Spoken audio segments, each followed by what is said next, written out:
Today we're going to do a sermon, a standalone sermon that's following up on this initiative that we have to love one.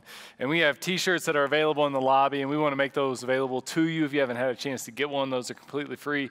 Donations are certainly appreciated, but it is through your generosity that we can provide things like that. And so we want to go ahead and invite our hosts to come on forward, and they'll just pass the bags down. And however you've come prepared to give, we are grateful for that. And many ways to give, and you can go online and give, or you can do it through texting.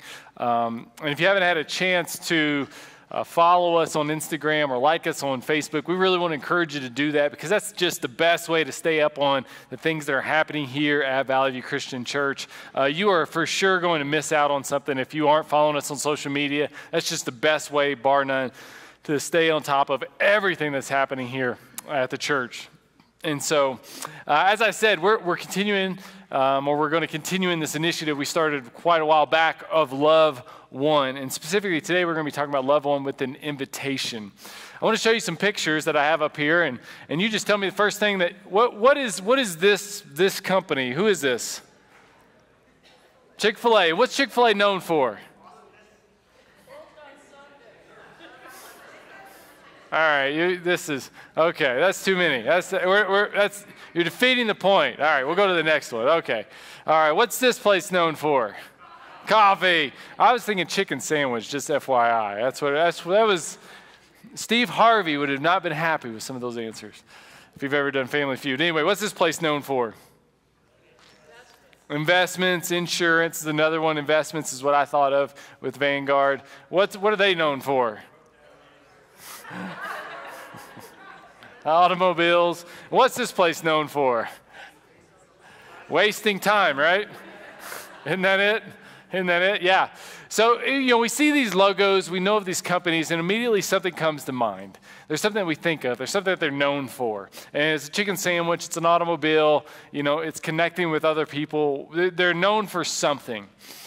In John chapter 13, Jesus lays out what that thing ought to be for Christians. That when somebody sees a Christian, that when somebody sees maybe many of you who believe in Jesus, they immediately think of this thing.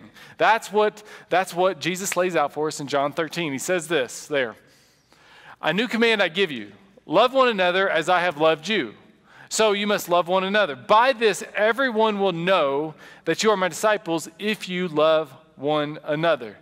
And the way that people will know if you follow Jesus, it won't be by the church you attend. It won't be by the doctrine or theology that you adhere to. It won't be how you vote. It won't necessarily be by the successes and the blessings that you experience in life. It'll be by the love that you demonstrate to others. Now, how we define love is defined in many different ways by many different people. I love how my friend Caleb Coltonbeck defines love. He says love is like Jesus. When he came, and it said that he came full of grace and full of truth. And when we have that tension that we are living in, to be full of grace and full of truth, like that is when we are loving other people. That's what it means to be loving, to be what Jesus called us to be here, to love one another. And so as we are rolling out this initiative to love one to you again, we started with loving one with actions, and love one with prayers daily, and to love one with your words daily. And that was kind of the challenge, was to go out and to find somebody every single day that you would love one person every day. And that's what these t-shirts were all about. And today we want to talk about loving one person with an invitation, specifically an invitation to a local church. Now, when I was 22 years old, I began to attend church. And I went to a church on my own. And when I went there, it was incredible. There was something special about that place. There was something that was different about it. There was something unique about it. It wasn't necessarily dynamic preaching or great worship, because it really wasn't any of those things. Honestly, it wasn't even that big of a church. It was probably about a third of the size of our church, and the building was probably less than that as far as this building was concerned. At most, it would have been a third of the size of this building. But it was just being drawn into that community, that love that they had for me. And they drew me in, and I realized there was something special about this. There was potential in this church. And I just found myself being captivated, being riveted by that potential of the church and the impact that it could have on the world. And I just wanted to get back to it. And then as I progressed along, I'd planned on always coaching and teaching. That was my plan. I thought that that's what I was supposed to do. But then God got a hold of me. And the more I did those other things that I was doing to try to earn a living, the more I found myself trying to get through those as fast as I could to get back to the church. And eventually there just came a point in which I said, you know what? I want to be a part of that. Because I believe that that is something special. I believe that that is something that can impact a community, that can change a community, that can change a city, that can change the world. That's what I want to be a part of. That's what I want to invest my life in. And that's what we want to encourage you to invite someone to be a part of. But what we have found is that in many cases, the church has lost its way. That rather than being a movement, like Jesus envisioned us being, we've drifted into being more of a meeting. And here we are. And so the challenge will be for us to love one with an invitation, but it's to love one with an invitation to the church that Jesus launched. This is what he said in Matthew chapter 16. This is the first instance in which this word church is used in the scriptures. It says this: when Jesus came to the region of Caesarea Philippi, he asked his disciples, "Who do the people say the Son of Man is?" They replied, "Some say John the Baptist, others say Elijah, still others Jeremiah, or one of the prophets." And so there was a variety of different rumors about who Jesus actually was. But then he turns the question on them. He said, "But here's what matters most. Who do you say that I am?" And then Peter, like what Peter always does, he raised his hand, he waited his turn. No, Peter never did that. Peter just blurted out stuff. That's just who he was. He wasn't a raise the hand kind of guy or a wait a turn kind of guy. Simon Peter answered, "You are the Messiah, the Son of the living God." And Jesus replied, "Blessed are you, Simon, son of Jonah, for this was not revealed to you by flesh and blood." And what he's saying is that there was this revelation that has taken place, something that God has opened their eyes to, but by my Father in heaven. And I tell you that you are Peter, and on this rock I will build my church, and the gates of Hades will not overcome it. And what he tells them here, and there's been quite a bit of debate over what exactly Jesus is referring to as far as what the rock is, because Peter is thought to be the rock, or the confession of who Jesus is thought to be the rock. But the reality is what matters most is the church, that he will build his church, his ecclesia, as we'll see it in a moment. And the gates of Hades will not overcome it. Now, what I want you to see here is that this gates of Hades, a gate is something that's stationary.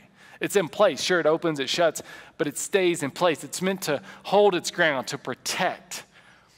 And what Jesus is describing here is a church that isn't like many of us make the church to be, a wall that's being built up. Instead, the church is meant to be moving. It is meant to be going. It is meant to be a movement of sorts that is going to batter down the gates of Hades. Ecclesia can be described this way. It's a gathering or an assembly of people called out for a specific purpose. And so it is good to gather. It is good to come together in an assembly of sorts, just like this. Don't believe the people that say that they just want to go be the church by themselves.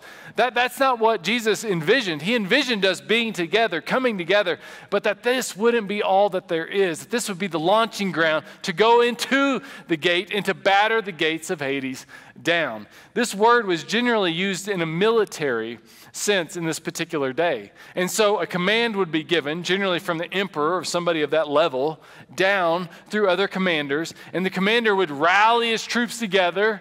They would celebrate victories. They would celebrate progress that was made, kind of like we do on Sunday mornings. But then there was a directive that was given. There was direction that was given. And then the people would have to go out from there and fight the battles, gain the ground, be the army. In our cases, be the church. And the idea that you can imagine here is that we come here and you're given a light. You're given light. You've got this light, and you got to choose what to do with it. And you take the light and you shine it into the darkness that is that gate of Hades. You take the battering ram, so to speak, and you go out from here and you knock down the gates of Hades in your community, in your heart, in people's lives that you interact with. I'm thinking about a few families in our church, the Rogers and the Kernkeys specifically.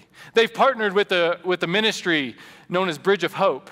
Bridge of Hope is a ministry in the Denver area that's purpose is to help families, generally it's a single mother with kids, get on her feet and get over the hump to a place where she can afford some type of housing without losing it to eviction. And so these families and others have taken on have taken on some of these families to live with them.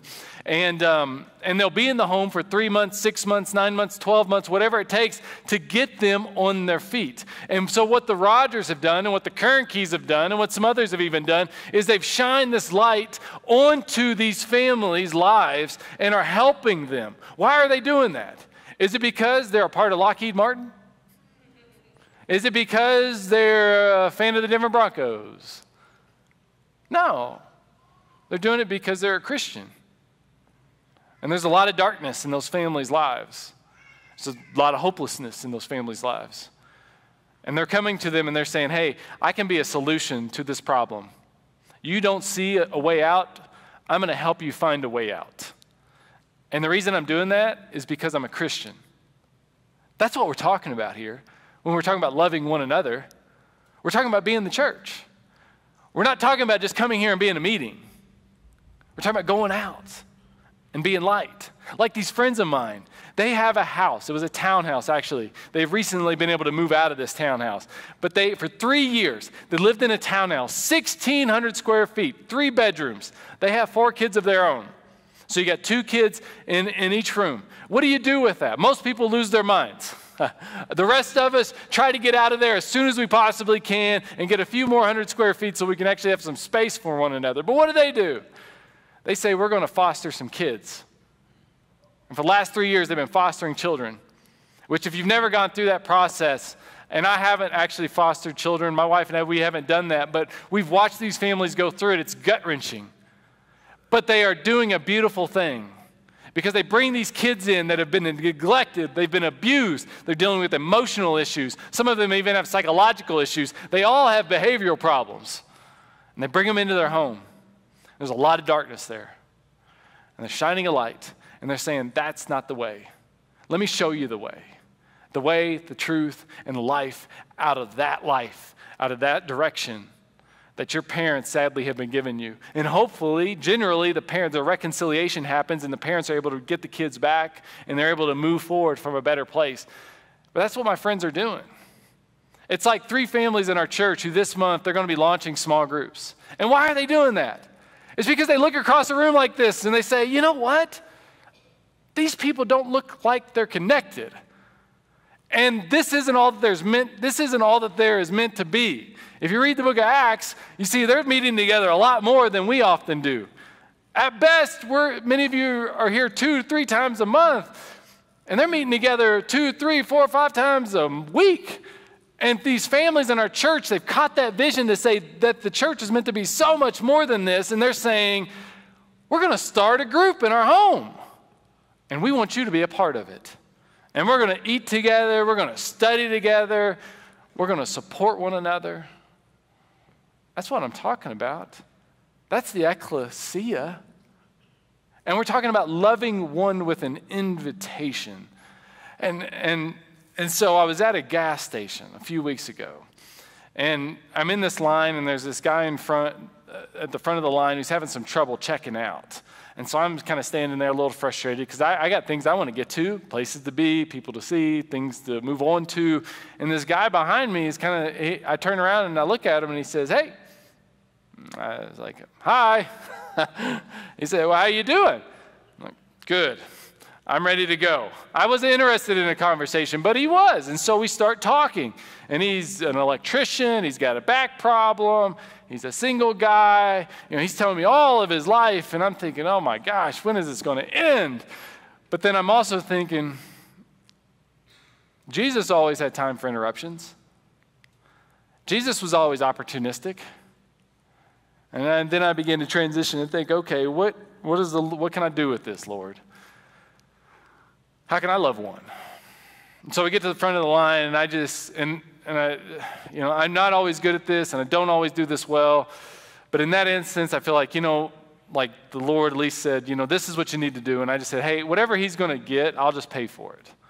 And he's like, well, I'm getting some gas. And so he had some prepaid gas. I said, fine. I was like, I got that. I'll pay for the gas. And then he says to me, he's like, well, and he'd asked me through the course of our discussion, he said, well, what do you do? And I said, well, I'm a pastor, and I'm over at this church. And he's like, oh, that's cool. And we talk about that for a little bit. And so then I pay for the gas. He's like, so do I have to go to your church now? And I'm thinking, yes, But, I'm like, no. Yeah, I say the right thing. But you do have to take this invitation. I give him an invitation. I said, we'd love to have you. He gives me a business card. I've called him. We've emailed.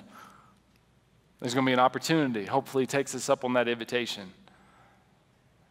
My daughter, I went to lunch with her this past week, and I was sitting down with her, and so it's a special moment with her and I in which I go and have lunch with her, and then she just talks to all of her friends. It's really special.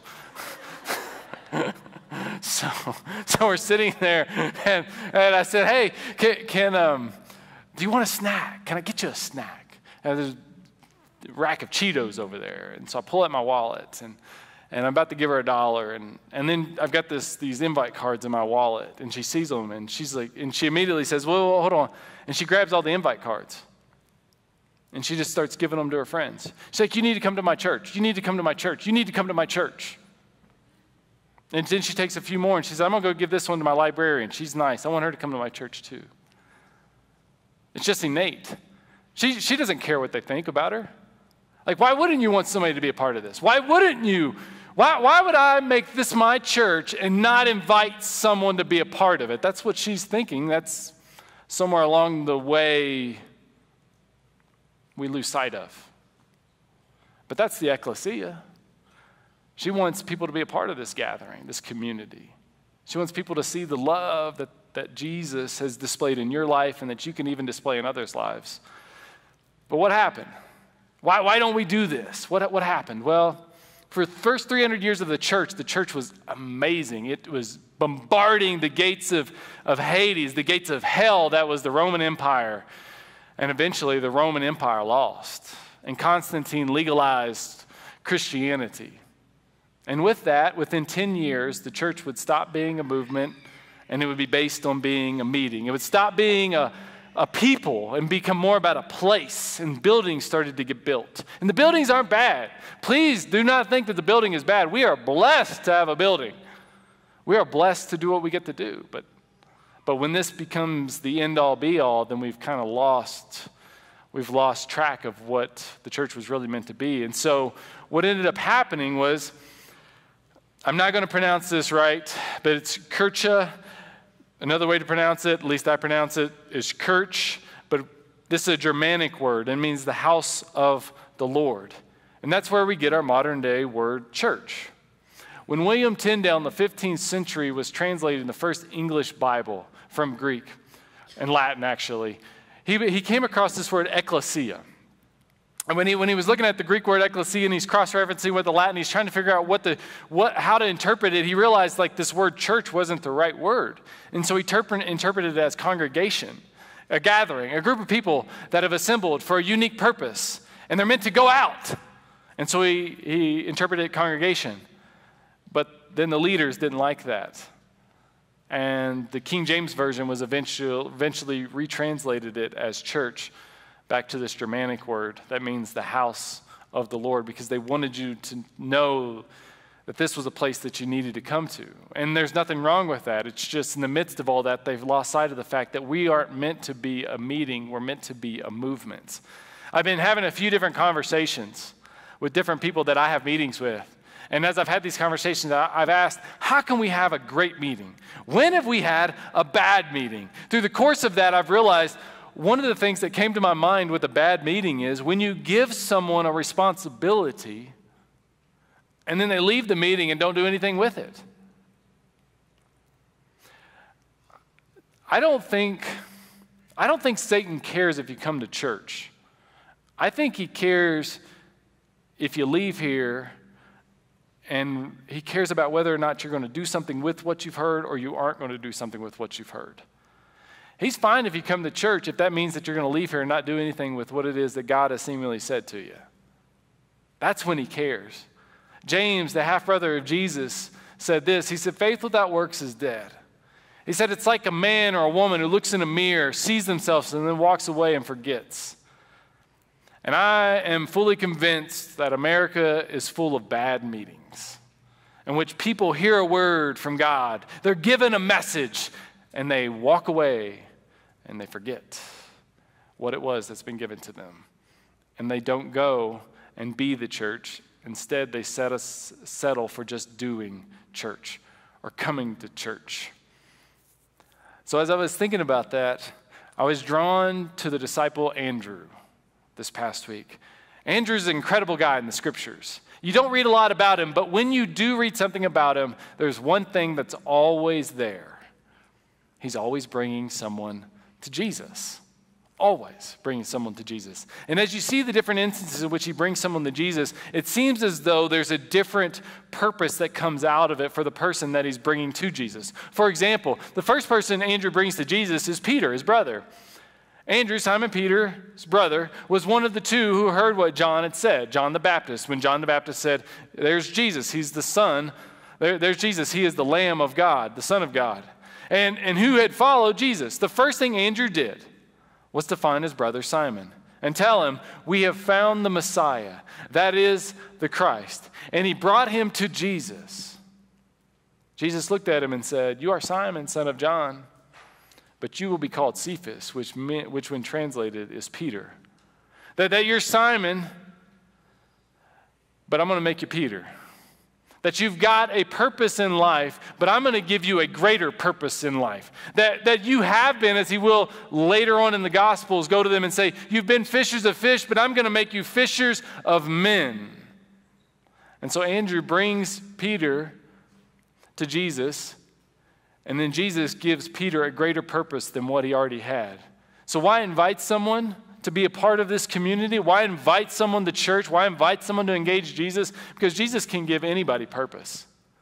And some of you, you know people. They're insanely successful, but incredibly empty. Or you know people who have struggles, and they're wondering why their marriage isn't giving them purpose. And they're wondering why their kids haven't given them purpose, or their job isn't giving them purpose. And right now they're kind of stumbling through life trying to make sense because things just aren't quite lining up. I love how Ephesians 2 describes what Jesus ought to be for us in regards to this. Consequently, you are no longer foreigners and strangers, but fellow citizens with God's people. It was a big deal. It was a big deal in this day to be a Roman citizen.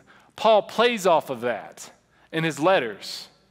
When he talks about citizenship, he's showing them where their citizenship ought to really be, which is in heaven, as one of God's children, and also members of his household, built on the foundation of the apostles and the prophets, Christ Jesus himself being the cornerstone. In this particular day, if you wanted a foundation of a building, you didn't have concrete. Instead, you would go to a quarry. You would chisel out granite and marble and other stones. And then there would be one stone that you would have to make it perfectly symmetric.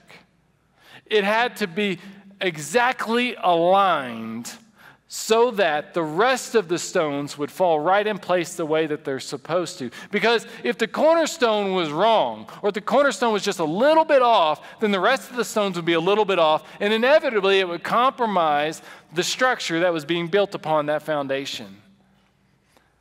Here's what I'm saying. Many people have allowed an imperfect cornerstone to be the purpose of their life. An imperfect cornerstone that is themselves. An imperfect cornerstone that is a marriage, that is children, that is a job, that is a title. An imperfect cornerstone. And then, as that thing becomes the thing that directs every element of their life, they're wondering why things aren't quite lining up. And the reason they aren't lining up is because they haven't allowed Jesus to be the cornerstone of their marriage, Jesus to be the cornerstone of their career, Jesus to be the cornerstone of the way that they interact with people, Jesus to be the cornerstone of all of their life. Jesus can give anybody purpose.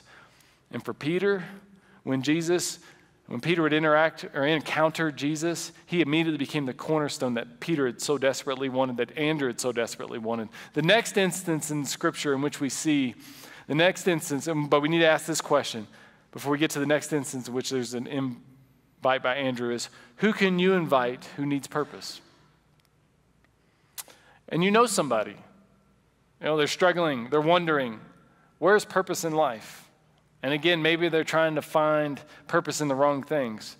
Who can be that person for you that you can invite? The next instance in which Andrew brings someone to Jesus is this. There's thousands of people before Jesus and the disciples. And Jesus has been teaching them all day. There was no refrigeration in this day, so there wasn't a way for them to feed them. And it was the disciples' responsibility to take care of them. And so Jesus says, bring me the food that you've got. And Andrew comes forward with a little boy. A little boy. He says, here's a boy with 5 small barley loaves and 2 small fish. That's more than enough for the boy. The boy was going to be fine. He could have kept what he had for himself and been completely content. But he gives it to Jesus after Andrew brings him to him. And then Andrew asks the question, but how far will they go among so many? And so Andrew doesn't quite get it. But here's the lesson here, is that Jesus can multiply the impact of anybody's life. Is this little boy came to Jesus with all that he had. He could have kept it for himself, but instead he gives it to Jesus, and because he gives it to Jesus, it gets spread amongst thousands and thousands and thousands of people. And here's my point, is that you know people who have gifts. You know people who have abilities, and they're using those abilities for themselves. Their 5 loaves, their 2 fish, they're keeping to themselves. They see the thousands of other people that they could help, but they're like, no, I'm going to keep this to myself. I'm going to make sure my belly gets full. Who can you invite whose gifts need to be used by God? Because you know people who have creative juices that can be a blessing. You know people who can teach. You know people who can lead. You know people who care, who love, who want to help. But they're using those things for themselves. They're using those things maybe for organizations or companies that really don't appreciate those kinds of gifts or those types of talents or those types of skills. Instead, they're using everything for a bottom line. I had lunch with a gentleman a few months back. His name is Keith Kearns. And as we were talking, Keith was telling me, he said, I love this church. I want to be a part of this church. And then he began to tell me some of the skills that he had. And he said, I just need to figure out how can I use these things for God's kingdom. He basically said to me, hey, Phil, I know how to build a house. And I said, all right, well, we can use that. If you can build a house, then you can do something around this church. And over the course of the last several months, he's worked on vents and fans, and he's laid floor, and he's painted, and he's done all sorts of things here at the church because he had a unique skill set that he didn't want to just use it for himself anymore. He didn't want to just use it for a company that he worked for. He wanted to use it for God. And he was waiting on somebody to invite him into where that could be used. Who could you invite whose gifts and talents and skills could be utilized by God and not utilized by themselves or for themselves? Now there were some Greeks. This is the next invitation. So these are Gentiles. These are people who, for all intensive purposes, the Jews don't think can be saved, who they think are unclean, who they don't think the Messiah has come for. That's what the Jews' perspective is. And so now there are some of these people, they're called Greeks, among those who went up to worship at the festival. They came to Philip, who was from Bethsaida in Galilee, with a request. Sir, they said, we would like to see Jesus. And so they're curious, they're interested. Here's the point, they're open to a conversation. But they're still considered by many to be completely lost, impossible to be saved because they weren't God's chosen people. Philip went to tell Andrew. Andrew and Philip in turn told Jesus. Jesus replied, the hour has then come for the Son of Man to be glorified. And I love that last line because here's what's happened, is he's realizing that the disciples are finally getting it. Some of them are finally getting it. And what are they getting? That Jesus didn't just come for some people. Jesus came for all people, and Jesus can save anybody. All throughout Jesus' ministry, you would hear him say, my time hasn't come. It's not the right time yet. I shouldn't be glorified. I can't go to the cross. I can't die. You hear these comments made throughout his ministry, but as soon as he realizes that they realize he has come for all people, he says, the hour has come. Because they're finally getting it. It's finally clicking amongst them, and now is the time for me to be glorified amongst them. And here's what I want to present to you, is that maybe, just maybe, that's what Jesus is waiting on the church to figure out. He's waiting on the church to get it, to realize that, hey, he's come for all people. He's come for all of the people that you interact with, that you engage with. And as soon as the church gets it and we stop being a meeting, we engage back into being a movement that's battering down the gates of hell. He's in that moment, he's going to say, all right, it's time for me to be glorified. It's time for this thing to take off again. It's time for this thing to be what I originally meant it to be, which is not the church of man, but it's the ecclesia of God. You can lock the doors of the church of man, but you can't lock the doors of the ecclesia of God. You can limit the powers of the church, but you can't limit the powers of God's ecclesia. And so who can you invite who you wouldn't dream would say yes? I told you, I started attending church at the age of 22. It was weird, it was odd, I just started going on my own. Very unusual thing that can't believe I even did in the first place. There was a lot of people who would have never dreamed that I would have said yes. But here's the sad thing. As I look back on my life, the 2 years that I regret the most are when I was 20 and 21. And when I was 20 and 21, I did things I shouldn't have done. I went places I shouldn't have gone. I said things that I shouldn't have said. I just wish there was somebody around me that would have given me an invitation. I wish there was somebody around me that would have just said, you know what? I'm going to give this guy a shot. I'm going to extend an invite to him. That would have saved me a lot of turmoil. It would have saved me a lot of problems. It would have allowed me to have a lot of peace in life that I didn't have in that time. There are people in your life who are in that place right now. And maybe you're somebody who it relates with what I just told you. That you had to hit absolute rock bottom before you were willing to engage the Lord again or engage the Lord at all.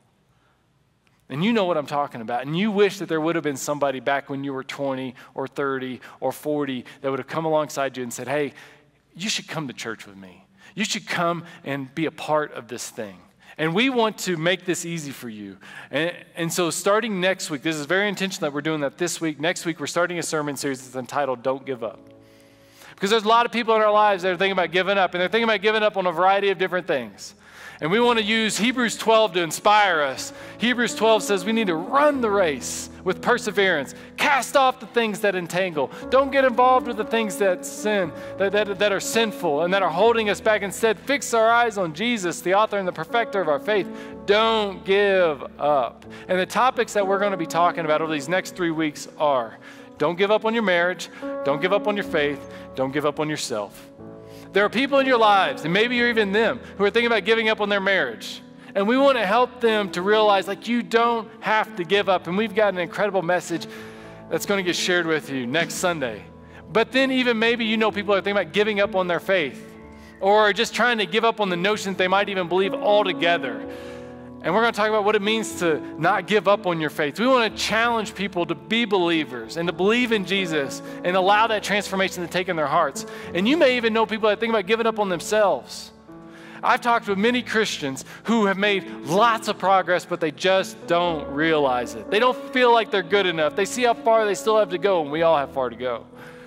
And they're thinking about giving up because of that. I know people that have even thought about suicide. They're thinking about giving up on this life altogether.